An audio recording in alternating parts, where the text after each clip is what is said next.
Good morning, students. I am L. Priyadashini, your social science teacher. Today, I am going to teach you a lesson on geography, industries of Karnataka.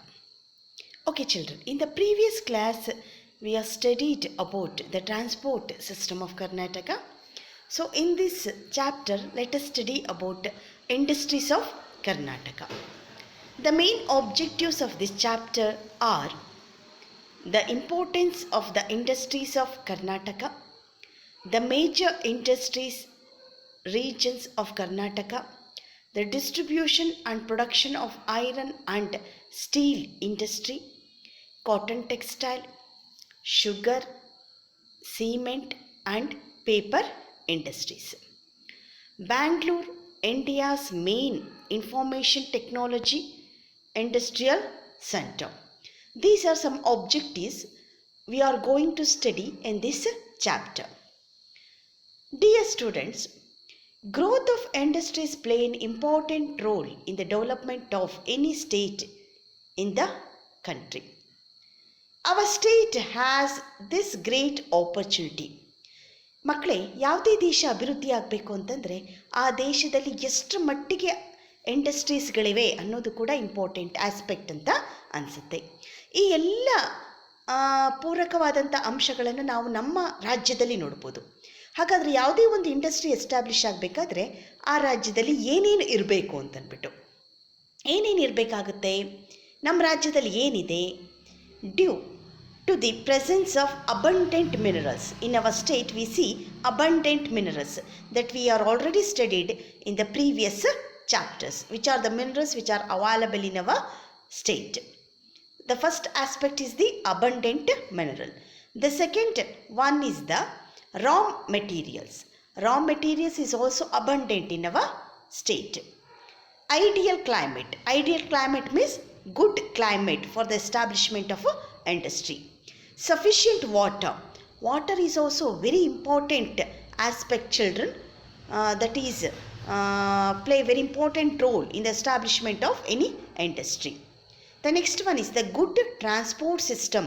In the previous class itself, we studied about importance of the transport system that we see in our state. And another one is the skilled laborers. The people who are work in the industries, they also play very important role, children. Wide market and modern technology. ದೊಡ್ಡದಾದಂಥ ಮಾರುಕಟ್ಟೆ ವ್ಯವಸ್ಥೆ ಇರಬೇಕಾಗುತ್ತೆ, ಹಾಗೆ ಆಧುನಿಕ ತಂತ್ರಜ್ಞಾನ ಇರಬೇಕಾಗುತ್ತೆ. ಈ ಎಲ್ಲ ಅಂಶಗಳಿದ್ದರೆ ಮಾತ್ರ ಒಂದು ಕೈಗಾರಿಕೆ ಎಸ್ಟಾಬ್ಲಿಷ್ ಆಗೋದಕ್ಕೆ ಸಾಧ್ಯ. ಈ ಎಲ್ಲ ಅಂಶಗಳನ್ನು ನಾವು ನಮ್ಮ ಕರ್ನಾಟಕದಲ್ಲಿ ನೋಡ್ತೀವಿ. So Karnataka is famous for a variety of industries. In our states, we see so many different types of major, minor, small scale, large scale, agro-based industries, etc. The industries range from, so which are the different types of industries we are see in our state are agriculture-based industries. The industries which are particularly based for agriculture. The first one. The second one is the small scale industries. ಗುಡಿ ಕೈಗಾರಿಕೆಗಳು ಅಂತ ಕರಿತೀವಿ ಮಕ್ಕಳೇ. Two modern large scale industries. Large scale industries means ದೊಡ್ಡ ಕೈಗಾರಿಕೆಗಳು, ಬಹಳ ದೊಡ್ಡದಾಗಿರುವಂತಹ ಕೈಗಾರಿಕೆಗಳು. ಹಾಗಾದರೆ ಈ ಎಲ್ಲ ಇಂಡಸ್ಟ್ರೀಸ್ಗಳು ಕರ್ನಾಟಕದಲ್ಲಿ ಇರೋ ಕಾರಣ ಏನಪ್ಪ ಅಂತಂದರೆ, ಇದಕ್ಕೆ ಒಂದು ಫೌಂಡೇಶನ್ ಹಾಕಿದವ್ರು ಯಾರಪ್ಪ ಅಂತಂದರೆ ನಮ್ಮ ಕರ್ನಾಟಕದ ಮಹಾನ್ ಒಬ್ಬ ವ್ಯಕ್ತಿ, ಇಂಜಿನಿಯರ್ ಅಂತಲೇ ಹೇಳ್ಬೋದು. ಅವರು ಯಾರು ಅಂತಂದ್ಬಿಟ್ಟು ತಮಗೆಲ್ಲರಿಗೂ ಕೂಡ ಗೊತ್ತಿರುತ್ತೆ. ಯಾರಪ್ಪ ಅಂತಂದರೆ ಅವರು ಸರ್ ಎಂ ವಿಶ್ವೇಶ್ವರಯ್ಯ.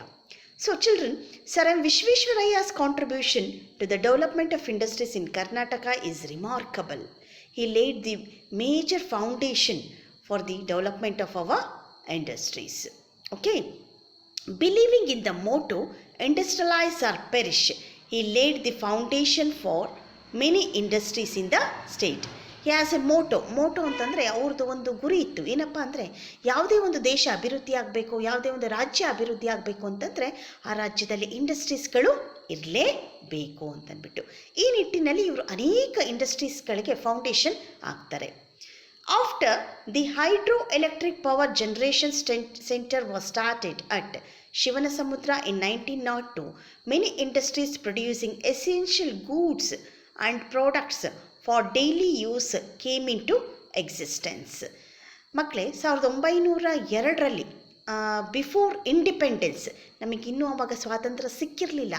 ಆವಾಗಲೇ ನಮ್ಮ ರಾಜ್ಯದಲ್ಲಿ ಶಿವನ ಸಮುದ್ರದಲ್ಲಿ ಹೈಡ್ರೋ ಎಲೆಕ್ಟ್ರಿಕ್ ಪವರ್ ಸ್ಟೇಷನನ್ನು ಸರ್ ಎಂ ವಿ ಅವರು ಫಸ್ಟ್ ಎಸ್ಟಾಬ್ಲಿಷ್ ಮಾಡ್ತಾರೆ. ಯಾವಾಗ ಅಲ್ಲಿ ನೀರಿನಿಂದ ವಿದ್ಯುತ್ತನ್ನು ತಯಾರು ಮಾಡುವಂಥ ಒಂದು ಘಟಕ ಪ್ರಾರಂಭ ಆಗುತ್ತೋ ಆವಾಗ ಅನೇಕ ಸಣ್ಣ ಪುಟ್ಟ ಇಂಡಸ್ಟ್ರೀಸ್ಗಳು ಪ್ರಾರಂಭ ಆಗುತ್ತೆ. ಯಾವ್ಯಾವ ಇಂಡಸ್ಟ್ರೀಸ್ಗಳು ಸ್ಟಾರ್ಟ್ ಆಗುತ್ತೆ ಅಂತಂದರೆ rice mills, you know the rice mills, tail factories, BDs and cigarettes factories, the industries which produce BDs and cigarettes, and the large scale industry, that is iron and brass foundries were established. These are the industries which established when hydroelectric power generation center was started at Shivanasamudra in 1902. Then after 1923, many modern manufacturing units like iron and steel. After 1923, another industries, the set of industries growth in our state. They are iron and steel industries, soap factories, cotton industries, and silk mills. Silk mills ಅಂತಂದರೆ ರೇಷ್ಮೆ ಕೈಗಾರಿಕೆಗಳು, paper, cement, paint, sugar, sandal oil industries etc. were started in the pre-independence era. When before independence itself, Karnataka has a wide range of industries like iron and steel industries, cotton industries, silk industries, paint, cement, sugar, sandalwood oil industries. These are the industries which are established before independence itself. Mysore province was a model state with respect to industries. The main reason was the interest of the British and the Mysore kings took in the matter. So our state Mysore became a model because of all these industries. The reason behind is the British's interest and also our rulers of Mysore. So what happens after independence? After independence, the modern policy of the central government enabled further industrial development in the state.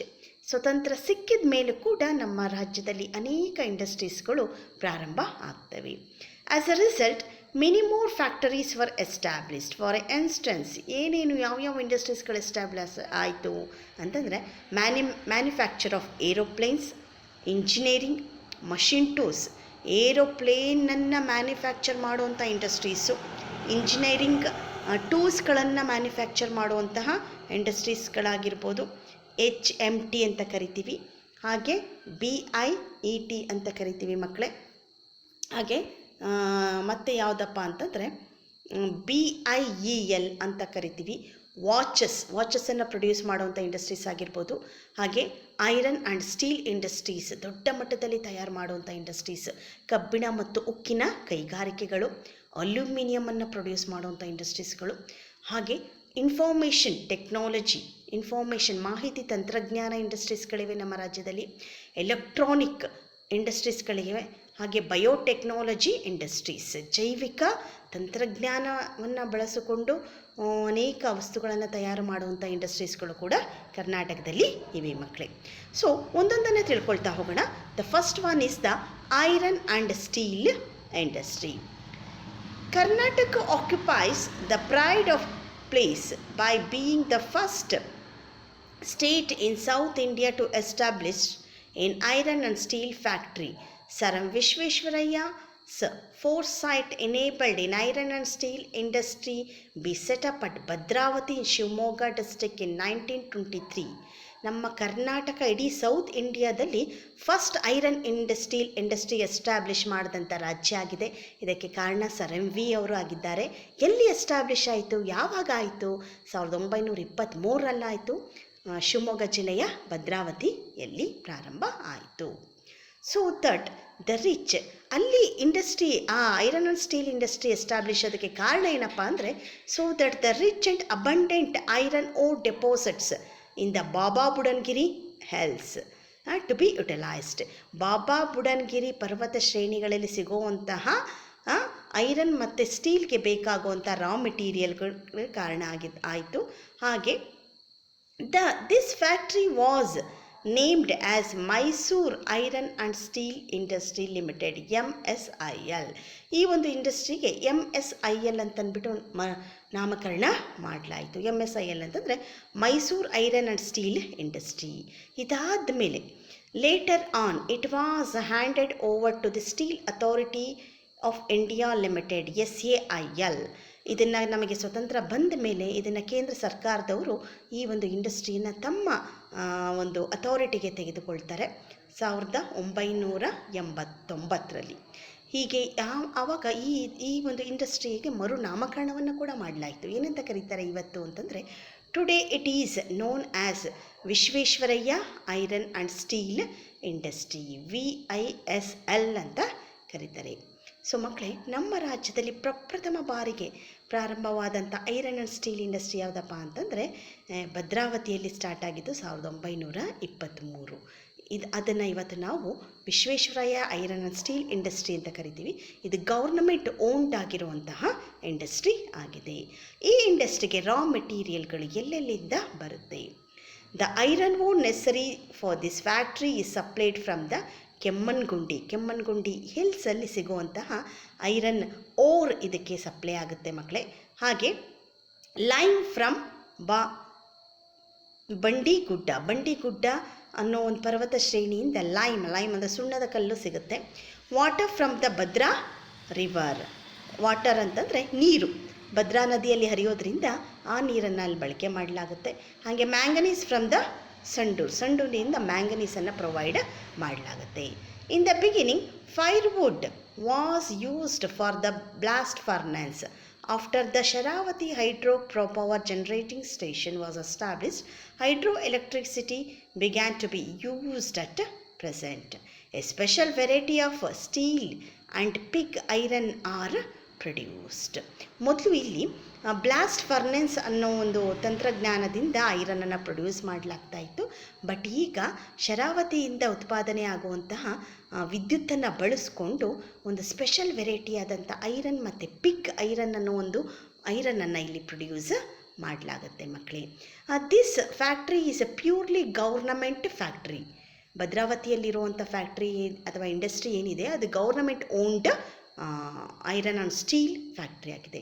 ಹಾಗೆ ಮಕ್ಕಳೇ, ನಮ್ಮ ರಾಜ್ಯದಲ್ಲಿ ಇನ್ನೊಂದು private ownership ಇರುವಂತಹ ಒಂದು iron and steel industry ಇದೆ. ಅದು ಎಲ್ಲಿದೆ ಅಂತಂದರೆ ಬಳ್ಳಾರಿ ಜಿಲ್ಲೆಯಲ್ಲಿ ಇದೆ.